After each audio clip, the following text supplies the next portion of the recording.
Assalamualaikum warahmatullahi wabarakatuh. Perkenalkan, nama saya Fauziah Farhani dengan NIM 1802316.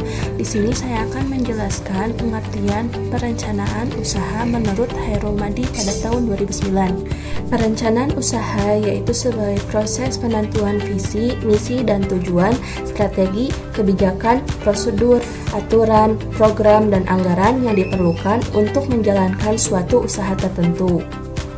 Mengapa pendirinya yakin atas bisnis yang akan dikembangkan, rencana apa saja yang akan dijalankan untuk mencapai tujuan usaha itu, yang tentunya salah satu tujuan setiap pengusaha yaitu untuk memperoleh manfaat finansial atau laba usaha.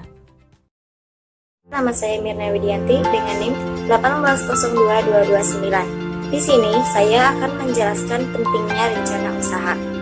Nah, rencana usaha dijadikan sebagai rujukan dan pedoman untuk menjaga agar kegiatan bisnis terarah dan fokus pada pencapaian tujuan. Nah, rencana usaha ini dijadikan sebagai pedoman tertulis untuk seorang wirausaha agar kegiatan bisnis yang akan ia capai itu terarah dan ia bisa fokus terhadap apa yang akan menjadi tujuannya.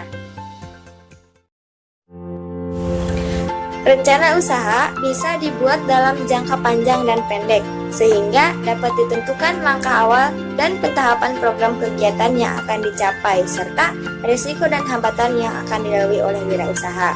Nah, jadi rencana usaha ini bisa dibuat untuk jangka panjang dan jangka pendek, serta di dalamnya itu memuat bagaimana langkah awal serta tahapan-tahapan selanjutnya yang harus dilalui oleh wirausaha. Dan di dalamnya pun, di dalam rencana usaha itu tertuang resiko dan hambatan yang harus dilalui oleh wirausaha, sehingga bisa membuat seorang wirausaha lebih siap dalam menjalankan usaha yang akan dijalankan. Kemudian, mengapa seorang wirausaha harus membuat rencana usaha? Nah, yang pertama, tren masyarakat yang berubah. Seperti yang telah kita ketahui bahwa tren masyarakat dari zaman ke zaman selalu mengalami perubahan. Oleh karena itu, seorang wirausaha itu harus up to date terhadap tren masyarakat agar ketika seorang wirausaha membangun suatu usaha, usahanya tersebut bisa mengikuti tren masyarakat sehingga memudahkan seorang wirausaha untuk mendapatkan konsumen. Selanjutnya yang kedua, meningkatkan modal.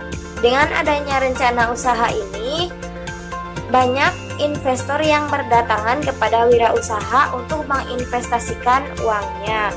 Oleh karena itu, seorang wirausaha harus membuat rencana usaha agar banyak investor yang berinvestasi, karena investor itu akan lebih percaya kepada seorang wirausaha yang telah mempunyai rencana usaha, karena mereka mengira bahwa modal yang mereka berikan bisa dipertanggungjawabkan oleh seorang wirausaha itu. Selanjutnya yang ketiga, rencana usaha juga bisa menghindari kesalahan fatal. Contohnya ketika usaha yang dijalankan itu mengalami kegagalan berupa kerugian besar. Nah, dengan adanya rencana usaha ini bisa meminimalisir kesalahan-kesalahan yang ada.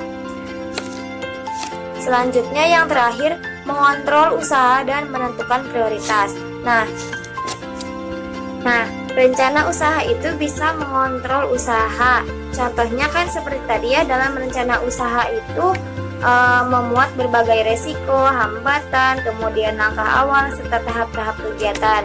Jadi dengan adanya rencana usaha ini, wirausaha itu bisa lebih mengontrol usahanya. Dan ia juga bisa menentukan prioritas, mana yang harus dijalankan dan mana yang tidak harus dijalankan. 7 komponen dalam menyusun rencana usaha. Yang pertama, ulasan deskripsi. Di sini kita perlu menjelaskan secara singkat produk apa yang akan kita pasarkan dan di bidang apa usaha kita akan dijalankan. Dan kita juga harus menjelaskan tentang potensi produk kita untuk kedepannya. Yang kedua, strategi pemasaran. Strategi pemasaran ini ditentukan berdasarkan hasil analisis pasar. Nah, hasil analisis pasar itu untuk menentukan target pembelian dan target pemasaran. Yang ketiga, analisis pesaing. Analisis pesaing ini diperlukan untuk mengetahui kekuatan dan kelemahan para pesaing kita di pasar yang sama. Yang keempat, ada rencana desain dan pengembangan. Nah, di sini yang kita perlukan adalah merencanakan produk apa yang akan kita pasarkan, dan kita harus membuat grafik perkembangan produk tersebut setiap penjualannya, supaya kita dapat menghitung keuntungan apa yang akan kita dapatkan dengan berbisnis sesuatu. 5. Rencana operasional dan manajemen. Hal ini diperlukan untuk membuat usaha kita dapat berjalan secara lancar dengan menentukan barang apa saja yang kita perlukan selama pengoperasian itu sendiri. Selanjutnya yang keenam, pembiayaan. Pembiayaan adalah hal penting dalam menyusun rencana usaha. Kita harus tahu dari mana modal usaha kita berasal dan bagaimana cara kita mengelola keuangan itu supaya efisien untuk aspek produksi. Yang terakhir, ketujuh, kesimpulan usaha. Nah, kesimpulan yang dimaksud di sini adalah bagaimana cara kita mengatur waktu supaya efisien dalam waktu pemprosesan dan waktu pemasaran. Nama saya Ani Ramadhani dengan NIM 1807054. Di sini saya akan menjelaskan mengenai manfaat perencanaan usaha. Nah, yang pertama itu adalah pekerjaan dan aktivitas usaha dapat dilakukan secara tersusun dan dengan tujuan yang jelas. Jadi, manfaat dari perencanaan usaha ini memudahkan untuk para pengusaha baru agar bisa merancang atau menyusun usaha itu secara teratur, secara terstruktur, tersusun, dan tentunya dengan tujuan yang jelas. Itu untuk memudahkan para pengusaha ini agar lebih fokus lagi dalam melakukan usaha atau membuat usaha ini. Nah, yang kedua itu adalah menghindari pekerjaan atau aktivitas yang tidak produktif serta penggunaan sumber daya yang lebih efisien.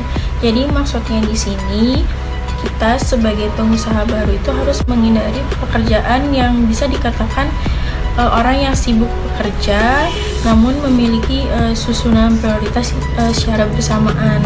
Jadi orang yang seperti itu tidak akan memprioritaskan satu pekerjaan itu secara fokus. Nah, kita sebagai pengusaha baru itu harus mencari tentunya pekerjaan yang produktif, yaitu dengan memprioritaskan satu pekerjaan tersebut, diselesaikan dulu pekerjaan yang satu itu, kemudian baru menyelesaikan pekerjaan yang lain, seperti itu. Dan yang terakhir itu adalah menyediakan landasan untuk pengawasan dan upaya perbaikan. Jadi maksudnya adalah perencanaan usaha ini dibuat agar digunakan untuk menjamin bahwa tujuan yang telah ditetapkan atau dirancang itu dapat berjalan dengan baik atau bisa dikatakan sudah tercapai, tujuan tersebut sudah tercapai, seperti itu. Nah, selanjutnya di sini saya akan menjelaskan mengenai sifat perencanaan usaha.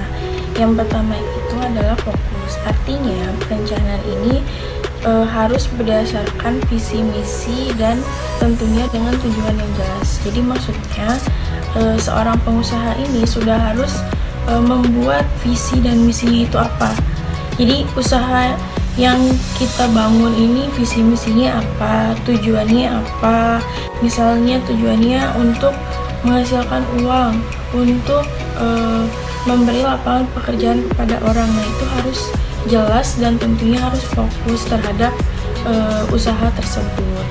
Yang kedua itu adalah rasional dan faktual. Artinya perencanaan usaha ini harus dibuat berdasarkan pemikiran yang masuk akal dan realistis dan berorientasi. Nah, jadi maksudnya misalkan realistis. Jadi setiap orang atau pengusaha baru harus melihat situasi untuk mendapatkan peluang yang baik.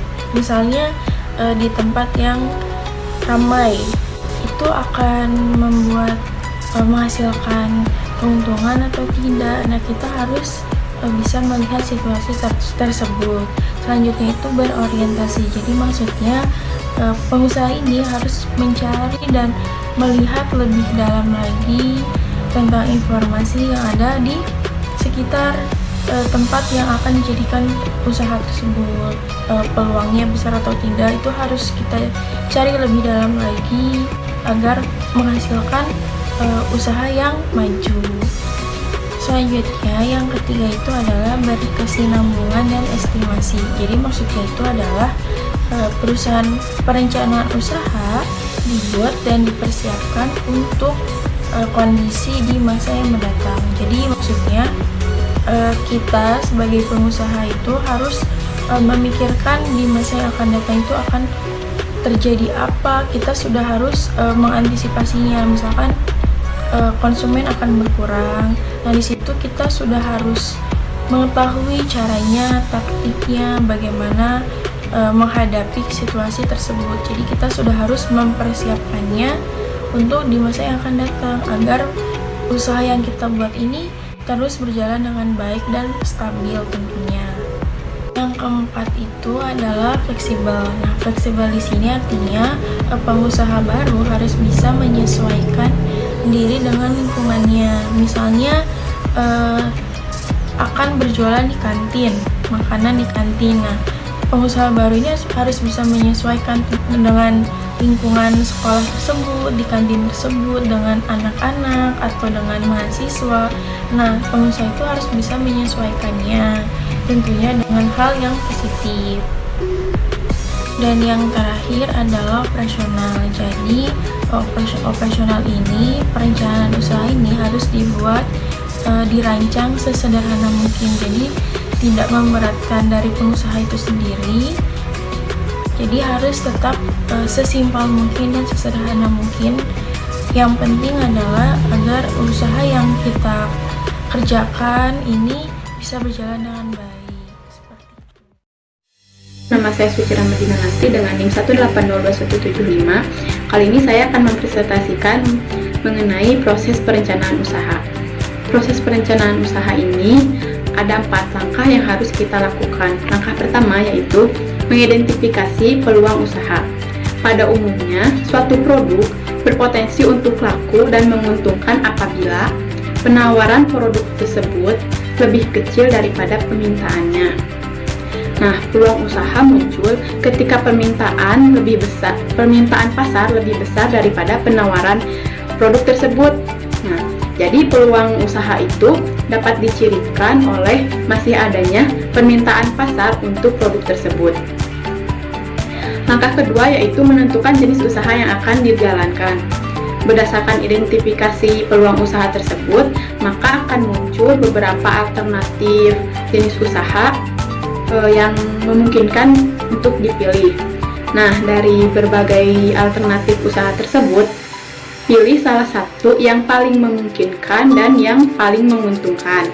Nah, tentunya dalam proses pemilihan jenis usaha ini harus mempertimbangkan faktor pendorong maupun penghambat dari keseluruhan jenis usaha tersebut.